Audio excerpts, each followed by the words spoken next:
Louis. Alors que l'an 2025 démarre, je pense à ceux parmi vous qui projettent de changer de vie. Et vous êtes nombreux, si j'en crois un sondage de 2022 qui dit que 86% des Français ont envie de changement dans leur vie. Ou un autre, de septembre 2024, qui dit que 60% des 26-34 ans veulent changer complètement de métier. Dans un article récent du New Yorker, le journaliste Joshua Rothman écrit sur l'art de faire des choix. Il part du paradoxe suivant.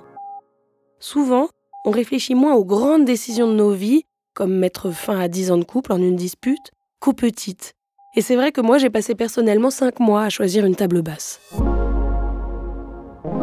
Il y a 11 ans, mon ami Vianney est tombé amoureux d'une femme qui habitait à 6000 km. Ils se sont vus 2 jours en France, puis 4 fois une semaine sur 4 mois. En mai, il a décidé de tout quitter, sans filet de sécurité. Un boulot qu'il aimait, qui marchait bien, pour lequel il avait énormément travaillé, des amis formidables, bref, une vie en construction. Et il est parti s'installer avec la femme qu'il aime à l'autre bout du monde, sans avoir vraiment de plan. En décembre de l'année suivante, il nous a annoncé qu'il allait devenir père. Ça a été un gros choc, pour moi qui mets parfois 10 minutes à choisir quelle boîte d'œufs prendre au supermarché. Alors je me demande, est-ce que pour changer de vie, il faut choisir de bifurquer fort, vite, propre et nettement ? Un peu comme avec les pansements qu'il faut retirer d'un coup, sans tergiverser ou laisser trop de place à la peur. Est-ce qu'il vaut mieux réfléchir longtemps ou se lancer dans l'inconnu en se fiant à nos émotions ? Les décisions radicales qui nous engagent tout entier sont-elles les meilleures ? Je suis Marie Misset, bienvenue dans Émotion. Émotion. Je me suis sentie soulagée, j'arrivais à trouver les gens qui parlent de ce que moi je vis. Ça me fait rire, ça me fait rire. Là, il y a les lumières, elles se sont allumées à tous les étages. J'ai tellement adoré que je me suis dit, j'en veux encore. Mais j'avais pas vu venir ça du tout, mais quoi ? Mais je suis à fond. Émotion. Émotion. Émotion.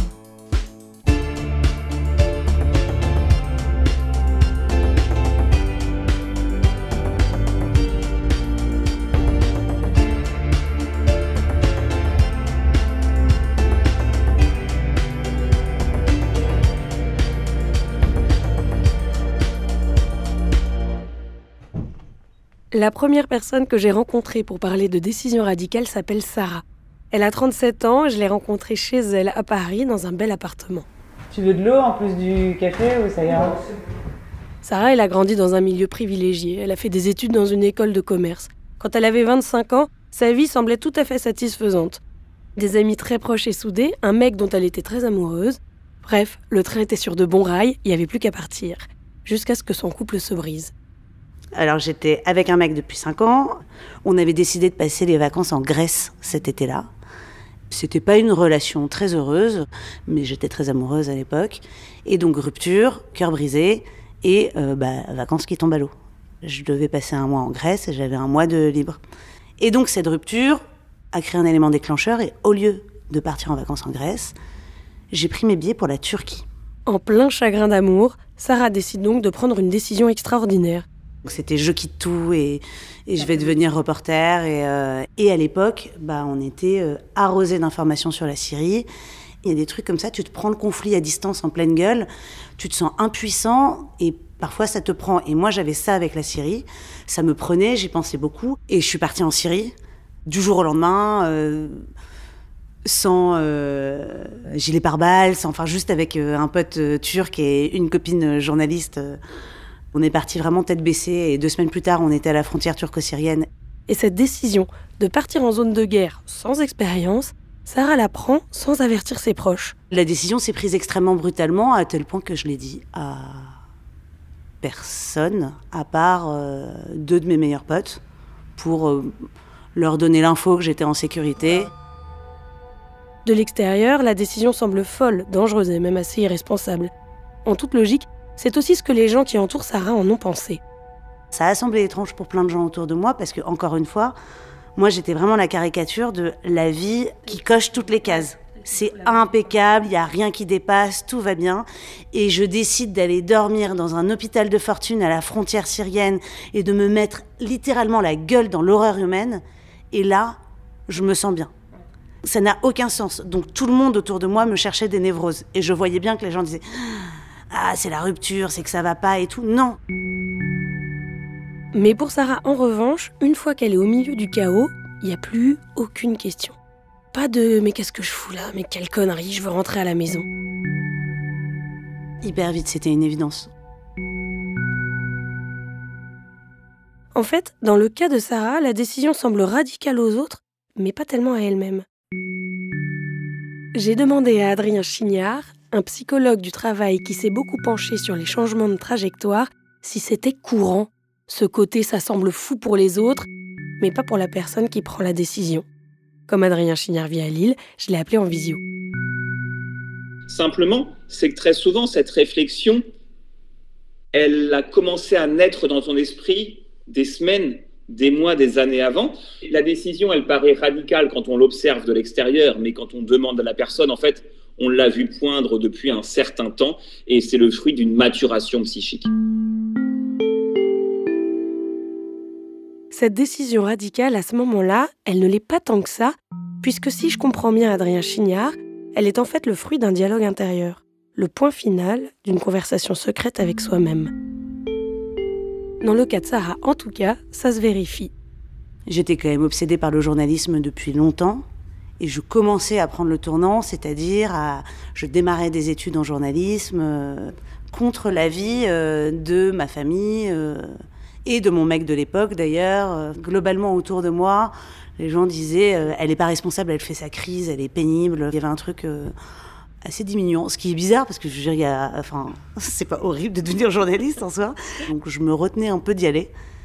Et ça, c'est une décision assez radicale que t'as jamais remis en cause. Bah non, mais maintenant toute ma vie, c'est ça. C'est que c'était ce que je devais faire. Je voulais devenir journaliste et il y a rien qui me, mais si, maintenant j'ai des enfants, j'ai une famille, donc ça me rend très heureuse aussi. Mais mon boulot, je considère que j'ai une chance de ouf d'avoir trouvé un boulot. Bref, ça a été un bouleversement de dingue, ça m'a rendue très heureuse. Et je me suis dit, mais comment tu perds 10 ans de ta vie à écouter les autres, quoi. Donc je pense qu'il y a quand même un truc qui s'est fait à ce moment-là de écoute ton instinct, quoi. Si ça te fait mal dans le bide, même si sur le papier tout va bien, même si toutes les cases sont cochées, même si t'as pas de raison de te plaindre, écoute, quoi. Mais est-ce qu'il s'agit vraiment d'instinct dans cette histoire ? L'instinct, on le retrouve dans toutes les espèces animales. C'est ce qui donne lieu à une conduite qui nous permet de survivre. C'est une réponse à quelque chose d'extérieur qui demande une réaction rapide. Chez Sarah, l'événement extérieur, ce serait la rupture amoureuse. Mais pour ce qui est d'écouter son bide, Adrien Chignard n'est pas tout à fait d'accord avec Sarah. Quand on a des situations comme ça qui nous amèneraient à prendre des décisions radicales, il faut simplement avoir à l'esprit que les émotions, c'est légitime, ça nous donne une indication, mais pas nécessairement une indication qu'il faut suivre jusqu'au bout. Ça veut dire qu'elles doivent nous amener à nous poser des questions. Et là, on va passer de quelque chose qui va être très émotionnel à quelque chose qui va être l'ordre du beaucoup plus rationnel. Pour en savoir plus, j'ai demandé à Frédéric Fanget ce qui se passait dans le cerveau dans des moments pareils. Il est psychiatre, psychothérapeute en théorie cognitive et comportementale et auteur entre autres du livre Oser. Et comme il est à Lyon, je le contacte lui aussi à distance. Il y a vraiment un cerveau émotionnel. Le cerveau émotionnel, il est fait pour l'action rapide, il est fait pour la réaction. C'est lui qui est la source de nos peurs, par exemple, mais aussi de nos joies. C'est celui qui va nous faire sauter de joie quand un Français gagne les Jeux Olympiques. Et le cerveau cortical, le cerveau du raisonnement, lui, il est beaucoup plus lent. Si vous voulez, le cerveau émotionnel nous permet de réagir. C'est celui qui fait qu'on regarde avant de traverser la route et qu'on ne se fait pas écraser par la voiture qui arrive. Donc on fait le pas en arrière immédiatement. On ne pense pas qu'on fait le pas en arrière, mais on le fait. Donc ces deux cerveaux, c'est vraiment important à comprendre qu'ils ont chacun une utilité. Et je pense que là, dans un cas comme ça, il faut faire attention à la tyrannie du cerveau émotionnel. Parce que le cerveau émotionnel, donc on parlait d'impulsion tout à l'heure, il va être plus lié à l'impulsion. L'impulsion, elle est plutôt liée à des neuromédiateurs comme la dopamine, qui ne sont pas des hormones de plaisir durable, de sérénité, qui sont des hormones de la dépendance, de l'addiction, du plaisir immédiat. Alors que si on travaille beaucoup plus sur la gestion de notre anxiété, notre peur, on travaille beaucoup plus avec la partie sérotonine de notre cerveau, qui, elle, est un neuromédiateur qui est plutôt celui de la sérénité et du plaisir à long terme durable. Donc je pense que si on veut changer de vie, il faut quand même bosser avec notre sérotonine et avec le cerveau qui s'occupe de ça. Parce que l'idée de devenir journaliste fait son chemin dans la tête de Sarah depuis longtemps, qu'elle a même entamé des études pour réaliser cette envie que son entourage n'approuve pas, on peut se dire que ces deux cerveaux ont agi dans cette prise de décision, le rapide et le lent. L'important donc, c'est de savoir comment distinguer l'intuition de l'impulsion. Et c'est peut-être pas si évident que ça. Pour comprendre un petit peu mieux comment fonctionne l'intuition, j'ai posé la question à un homme qui m'a appris qu'il existe une science de la décision depuis maintenant une 50aine d'années. Et sinon, je pense qu'il est devant moi. Bonjour. Merci. Bonjour. Bonjour. Olivier Sibony est économiste. Il est professeur à HEC et à Oxford. Il a écrit de nombreux livres sur la prise de décision, dont un qui s'appelle Noise, pourquoi nous faisons des erreurs de jugement et comment les éviter. Je lui ai demandé comment ça marchait l'intuition. L'intuition vaut quelque chose, elle est valable, elle est pertinente, elle est valide au sens scientifique, c'est-à-dire qu'elle est effectivement corrélée avec la réalité, quand et uniquement quand elle s'appuie sur une expertise. C'est-à-dire que si vous êtes joueur d'échecs professionnel et que vous avez une intuition qui vous dit « ici, il faut jouer la tour en B5 », cette intuition est sûrement bonne parce que vous êtes un joueur d'échecs professionnel. Si moi, qui suis absolument nul aux échecs, j'ai une intuition, elle ne vaut pas tripette. On n'est logiquement pas expert dans des domaines dans lesquels on ne s'est pas encore lancé. Tel que Sarah, qui avant d'être reporter, qui plus est reporter de guerre, avait absolument zéro expérience. En revanche, le lendemain de notre entretien avec Olivier Sibony, je me suis fait une réflexion que je lui ai partagée. Bonjour Olivier, je réfléchissais à notre conversation d'hier et je me disais, si l'intuition c'est le fruit d'une expérience, c'est le fruit d'une expertise plutôt même, est-ce qu'on n'est pas quelque part, et je vous demande peut-être de vous avancer dans des terrains dans lesquels vous n'avez pas envie d'avancer, mais un peu des experts de nous-mêmes au bout d'un moment, c'est-à-dire sur ce qu'on veut, sur ce qu'on veut pas. Est-ce qu'au bout de 30 ans de vie, on ne pourrait pas se dire qu'on est sans doute plus experts de nous-mêmes que les autres autour de nous ? Marie, bonjour, Olivier Sibony à l'appareil. C'est une très bonne question que vous posez. En fait, c'est tout à fait logique de penser qu'on va devenir des experts de nous-mêmes parce qu'on a beaucoup d'expérience de nous-mêmes. Le problème est un petit peu plus compliqué que ça. Quand on dit développer une expertise sur la base de l'expérience, il faut pour ça en fait que plusieurs conditions soient réunies. La première condition, c'est qu'il faut avoir beaucoup d'expérience, c'est-à-dire qu'il faut avoir pris beaucoup de décisions. Il y a une deuxième condition, c'est qu'il faut que le jeu soit toujours le même et que donc l'expérience passée puisse servir de leçon aux décisions futures. Et enfin, il y a une troisième condition, c'est qu'il faut que chacune des décisions que vous avez prises vous ait permis de tirer une leçon parce que vous en avez eu un feedback, un retour qui est positif ou qui est négatif et qui est correct. Je comprends ce qu'Olivier Sibony veut dire. Pour ce qui est de nous-mêmes, il n'y a pas de méthode scientifique qui nous permette de prendre des décisions dans des circonstances qui changent en permanence. Ce que me dit Adrien Chignard, le psychologue du travail, c'est que si ça paraît si évident pour Sarah, c'est aussi parce qu'on en parle 7 ans plus tard. On prend une décision et on la rend bonne a posteriori, c'est l'histoire de la vie des êtres humains, et ça s'appelle en psychologie faire du sense-making. On donne a posteriori un sens que l'on reconstruit à notre trajectoire de vie. La suite de sa vie a donné raison au choix de Sarah. Mais qu'aurait-elle dit si ça s'était passé autrement ? Comme elle, Lise a aussi pris une décision radicale. Littéralement du jour au lendemain, tout quitter pour aller se mettre au vert dans la Drôme. Ce fantasme post-confinement partagé par beaucoup de gens. Avant cette décision, Lise est une jeune femme à la carrière florissante dans l'édition qui vit à 1000 à l'heure. Elle s'entraîne à dormir 4 à 5 heures par nuit pendant des années afin d'avoir le temps de tout faire, de tout voir. Elle avance dans la vie comme un bulldozer jusqu'à ce qu'on lui diagnostique une maladie auto-immune. Et pourtant, même ça ne l'arrête pas. Pour moi, c'était au contraire une preuve que je pouvais le faire. Parce que même en ayant un corps qui était défaillant, j'arrivais à passer au-dessus. Jusqu'à ce que la maladie parle de plus en plus fort.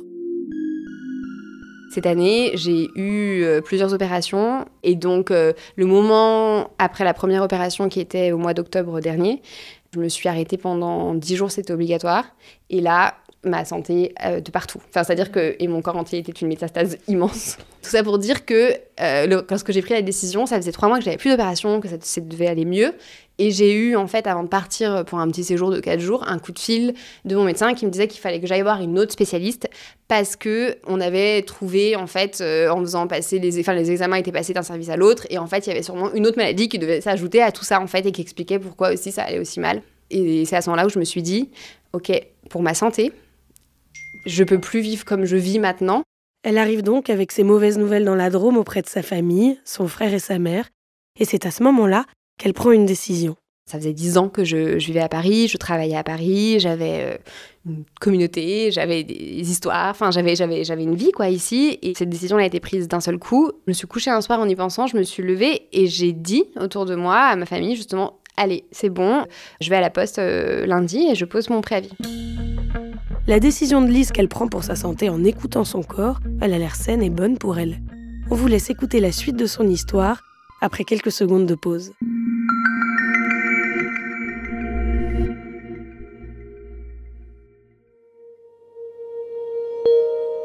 Lise décide donc en une nuit de quitter Paris et de s'installer dans la Drôme, près de sa mère et de son frère.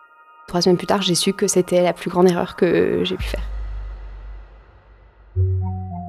Bah alors, qu'est-ce qui s'est passé ? Comment Lise, qui pensait prendre une décision pour elle-même, en écoutant enfin son corps, a-t-elle pu se tromper à ce point-là ? Dans cette histoire, il y a une différence avec Sarah. C'est que Lise, elle n'avait jamais envisagé de quitter Paris dans un futur proche ou lointain. Quand elle pose son préavis pour son appartement, le lendemain de sa décision, elle se donne 1 mois en tout et pour tout quitter. 1 mois qu'elle passe exclusivement à organiser son déménagement. Et je dis même pas au revoir. D'ailleurs, en fait, j'ai pas eu le temps. J'avais l'impression de ne pas avoir le temps. C'était l'excuse que je me donnais, je pense, parce que ça prend 10 ans de vie, ça prend du temps à déménager, ça demande vachement d'organisation. Et donc, j'étais accaparée volontairement par cette organisation. J'en ai fait un sport olympique, c'est-à-dire qu'effectivement, ça a été le déménagement le mieux organisé du monde. Lise donne donc un caractère très urgent à une situation qui ne le demande pas. Ce truc de devoir faire les choses très très vite pour régler une situation, j'en ai parlé à Adrien Chignard, le psychologue du travail. Ça, c'est un biais de catastrophisation, c'est-à-dire que on se précipite sur des décisions parce qu'en fait, l'être humain, il a besoin d'avoir un sentiment de contrôle dans la vie. Et c'est la raison pour laquelle on va se dire, je vais agir avec frénésie. J'ai une émotion forte, waouh, il y a de l'urgence, vite, je vais faire quelque chose. Mais c'est une poule qui court sans tête, c'est-à-dire que tu t'agites, mais t'avances pas. Quand l'émotion est extrêmement forte, parce que l'inconfort peut être très fort, mais on l'interprète, la situation, comme étant très urgente, alors qu'en fait, en soi, elle n'est pas méga urgente. On va catastrophiser parce qu'on veut restaurer du contrôle très vite. Lise part donc dans la Drôme sans en avoir vraiment parlé aux gens qu'elle quittait, parce que, dit-elle, elle n'a pas eu le temps. Mais aussi pour une autre raison dont elle a aujourd'hui conscience. J'avais l'impression de ne pas savoir comment le dire, mais parce qu'au fond, je me concentrais sur comment le dire, mais je pense que ça vient du fait de comment l'expliquer. Et parce que je n'avais pas d'explication moi-même, en fait, à donner, et je ne savais pas comment le justifier, notamment parce que je parle très peu de ma santé autour de moi. Or, d'après le psychiatre Frédéric Fanget, pour quitter les choses dans de bonnes conditions, il faut savoir pourquoi on les quitte. Il faut analyser 4 solutions, 4 grands domaines, c'est-à-dire quels sont les avantages que j'ai à ce changement de vie, quels sont les inconvénients que j'aurai, mais aussi quels sont les inconvénients que j'ai à rester, puisqu'en général, quand on veut partir, c'est parce qu'on voit beaucoup d'inconvénients à rester et beaucoup d'avantages à partir. Et quels sont les avantages que j'aurai à rester ? Parce que sinon, on voit que les avantages à partir, que les inconvénients à rester. Et notre cerveau, il n'envisage pas du tout qu'il y avait peut-être que les choses ne sont pas en tout ou rien, comme ça, il n'y a pas une mauvaise solution qui est de rester, une bonne qui est de partir. Notre cerveau, il n'envisage pas qu'il y a peut-être des avantages quand même à la vie qu'on avait jusqu'à maintenant, et qu'il y aura peut-être des inconvénients à la vie qu'on aura. La nouvelle vie de Lise dans la Drôme, elle ne démarrera en fait jamais. La première semaine, Lise défait ses cartons. Elle ressent un malaise, mais elle n'arrive pas vraiment à mettre le doigt dessus. La deuxième semaine, elle prend des rendez-vous professionnels dans tous les sens, parce qu'elle se sent de plus en plus submergée. C'est un chagrin, en fait. C'est un chagrin d'amour. C'est comme ça que je le ressens à ce moment-là. Tu le vis comme un chagrin d'amour. Je le vis comme un chagrin d'amour. Que tu as choisi toute seule. Que j'ai choisi toute seule, que je me suis infligée moi-même. C'est comme quitter quelqu'un qu'on aime encore, et sans qu'il y ait de raison pertinente. Et j'ai fait une croix sur ça, comme si c'était rien. Mais non, en fait, je me dis, mais non seulement c'est pas rien, mais je me suis volé ma vie à moi-même. Je la veux de nouveau, en fait. C'est ce truc-là, en fait. Et c'est vraiment ça, la 3e semaine, c'est qu'est-ce que j'ai fait ? Qu'est-ce que j'ai fait ? Qu'est-ce que j'ai fait ? J'ai l'impression que ma tête, comme dans un dessin animé, va exploser. C'est-à-dire que elle grossit de ses pensées. J'ai passé justement cette semaine où je parlais avec la boulangère, je parlais avec les amis que j'ai là-bas, je parlais au téléphone avec des gens, des amis que j'ai ici, et à qui je disais « Ouais, super, tout va bien ». Et en derrière, il y avait une petite voix qui disait « Qu'est-ce que j'ai fait ? Qu'est-ce que j'ai fait ? Qu'est-ce que j'ai fait ?» Et c'était ça. Je marchais dans la rue, « Qu'est-ce que j'ai fait ? Qu'est-ce que j'ai fait ?» Et vraiment, je m'entendais dire ça. Et en fait, ce qui a été facile, c'est qu'à un moment, après une semaine de « Qu'est-ce que j'ai fait ?» en boucle, nuit comme jour, je me suis dit « Mais Attends. Il doit y avoir une solution très simple. La solution, Lise finit par la trouver et je suis sûre que vous aussi vous l'avez. Il suffisait d'inverser sa décision, de revenir en arrière. Ce qui n'est pas évident, puisque pour être sûre de ne pas changer d'avis, elle avait vraiment tout bazardé, à commencer par son appartement. Que j'ai commencé par l'immobilier parce que je me suis dit déracine-toi un bon coup comme ça tu pourras pas revenir en arrière. Et c'était vraiment conscient, hein. Je fais une blague mais vraiment c'était l'idée au moins, contrairement à tous les autres, tu vas le faire, tu vas aller jusqu'au bout parce que tu n'auras pas le choix. Lise est partie dans son projet en rendant tout retour en arrière compliqué. Or, si j'en crois notre expert en stratégie de la décision Olivier Sibony, s'interdire de revenir en arrière, c'est parce qu'on a refusé de regarder les risques avant de partir. La manière dont on convainc les gens de prendre des risques, c'est de prétendre qu'ils n'en prennent pas. Or, on n'a jamais réussi à éliminer tous les risques. Il serait beaucoup plus rationnel, beaucoup plus adulte de dire « dans ce projet, il y a des risques, donc il y a des risques et on va les prendre en pleine connaissance de cause ». Pourquoi est-ce que c'est mieux de prendre des risques en pleine connaissance de cause que de faire semblant qu'il n'y en a pas ? Ça a un inconvénient qui est qu'on va hésiter. L'avantage, c'est qu'une fois qu'on va avoir pris le risque, s'il s'avère qu'on a tort, s'il s'avère qu'en fait on n'est pas sur la bonne voie, eh ben on va pas s'enferrer. Et on va pas s'enfoncer dans une mauvaise voie, qui est ce que font la plupart des organisations et la plupart des individus d'ailleurs.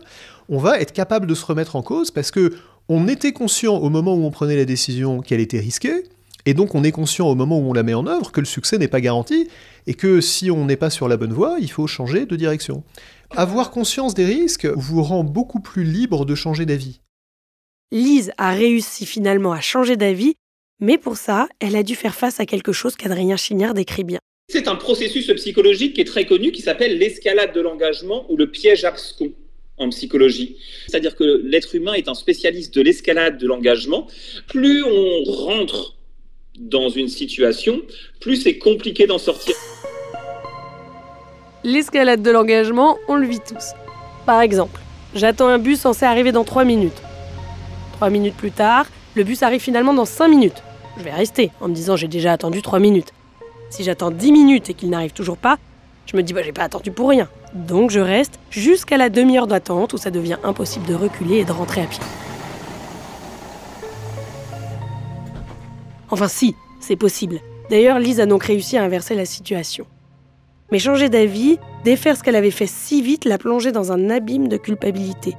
Vis-à-vis de sa mère, qui lui disait « Ne t'en fais pas, promets-moi juste de prendre soin de toi », vis-à-vis des amis et de tous ceux qu'elle avait fait participer de près ou de loin à son déménagement. La radicalité, je l'ai sentie au moment où j'ai commencé à vouloir défaire justement ce que j'avais fait.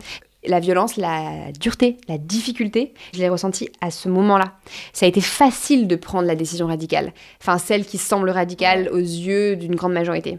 Ça, c'était facile. C'était comme vraiment... Alors, certes, avec des œillères, mais immenses. Mais donc, effectivement, je ne voyais pas les obstacles. Donc, j'y allais, en fait. Et c'était hyper facile. C'était comme dans la poudreuse. Incroyable. Mais après, dans la poudreuse, quand on a fait du hors-piste, il faut remonter avec ses skis à la main. Et c'est exactement ça, en fait. Là, j'avais mes skis et je ne savais pas quoi en faire. Mais j'avais pas le choix, mais j'avais envie de m'asseoir et de pleurer comme quand on a 5 ans et de dire non, j'irai pas plus loin. Il faut que quelqu'un vienne me chercher en motoneige. Et ta mère, elle est là, elle te dit mais on peut pas, Jean-Louis. Non, tu vas prendre tes skis et tu vas continuer, on va remonter parce que t'as voulu faire du hors-piste. Parce que c'est vraiment ça, j'ai fait un caprice.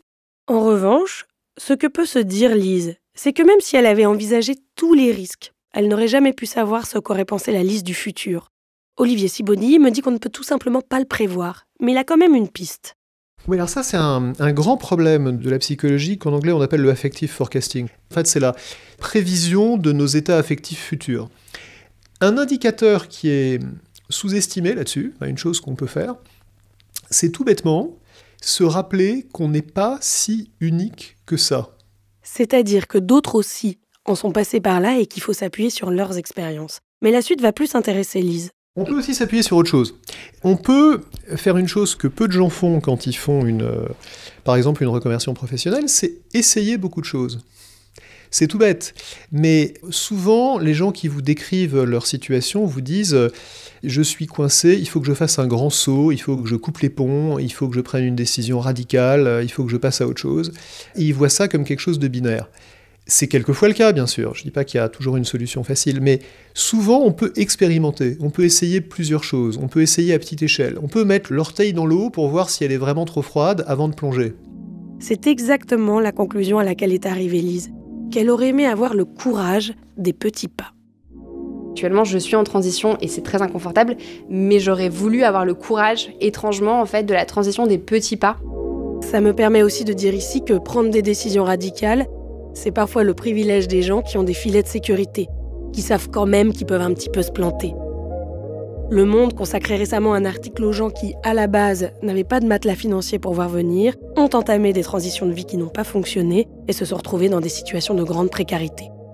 C'est pourquoi, dans ces cas-là, vraiment, la transition des petits pas, ou en anglais, le step by step, c'est une bonne idée. Et nous, ce qu'on décrit, les psys, c'est ce qu'on appelle la technique step by step, ou pas à pas, qui est préférable pour éviter les erreurs.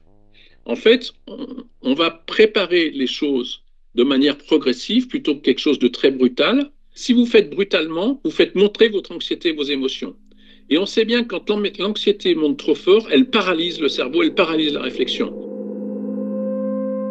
Cette paralysie du cerveau, c'est un petit peu ce qui est arrivé à Lise, quand des pensées se sont mises à tourner en boucle dans sa tête et à l'empêcher d'agir. En tout cas, moi je vois exactement de quoi il parle, puisqu'il y a quelques années, j'avais postulé pour un poste à Dakar que j'ai obtenu. Ça impliquait que je parte 3 semaines plus tard. J'étais tellement stressée par ce choix que dans mon cerveau, il n'y avait plus que des chansons et de la place pour rien d'autre. J'ai fini par faire des pour et des contre dans ma tête en chantant sur les mélodies qui y étaient déjà en boucle. Bon, j'ai pris ça comme un signe et je suis pas allée à Dakar.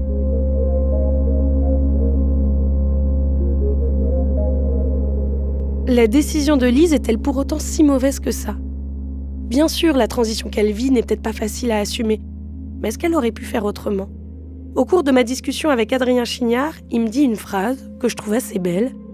« La vie est trop courte pour être petite. » La vie est trop courte pour être petite. La vie est trop courte pour être petite, ça implique de prendre des risques. Et parfois, les risques en sont vraiment. C'est pas parce qu'on les évalue avant qu'on les efface. C'est-à-dire que même en ayant fait tous les calculs possibles, on peut se planter. L'idée, c'est peut-être de se laisser la possibilité de se tromper et de revenir. Il me semble que c'est l'option qu'a choisie mon ami Vianney dont on parlait au tout début de l'épisode. Vous vous souvenez ? C'est lui qui a quitté toute sa vie, il était encore jeune, après avoir rencontré et vu quelqu'un quelques jours seulement en 4 mois.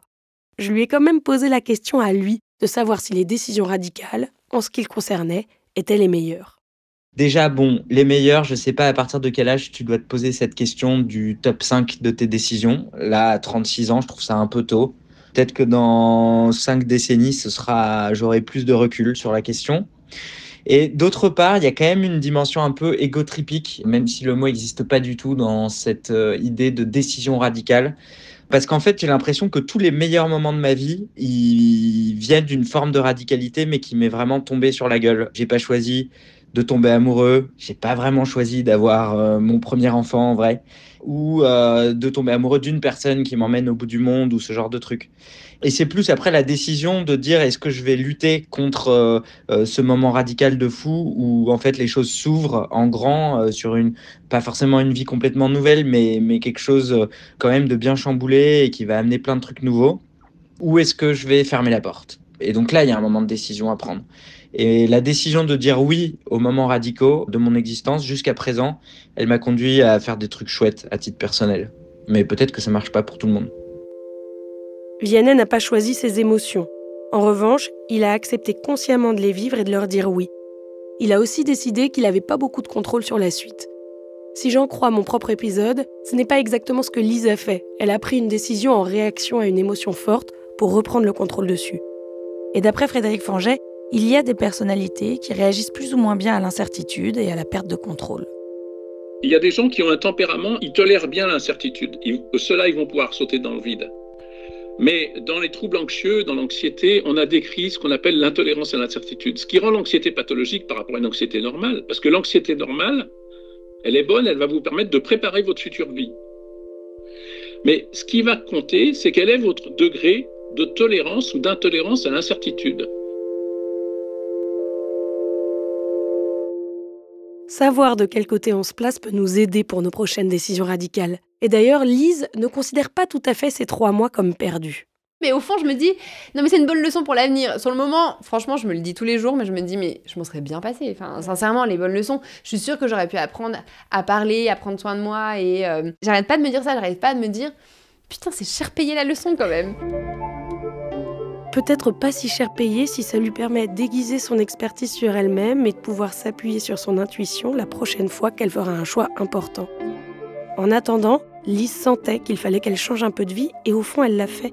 Juste pas de la manière dont elle l'avait imaginé. Et du coup, là, on est dans ton appart meublé, pas par toi. Non, pas du tout. Les murs sont blancs, tu recommences une nouvelle vie finalement, c'est ce que tu voulais.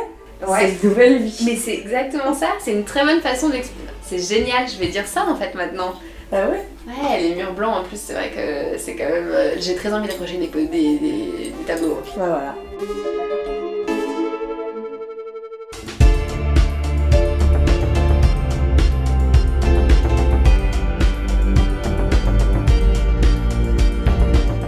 Je suis Marie Misset et vous venez d'écouter Émotion, un podcast de Louis Média. J'ai tourné, écrit et monté cet épisode. La réalisation sonore est de Guillaume Giraud. Elsa Berthaud est en charge de la production. Si cet épisode vous a plu, vous pouvez nous laisser plein d'étoiles sur votre appli préférée. Vous pouvez aussi nous envoyer vos retours à l'adresse hello@louismedia.com. À dans 2 semaines.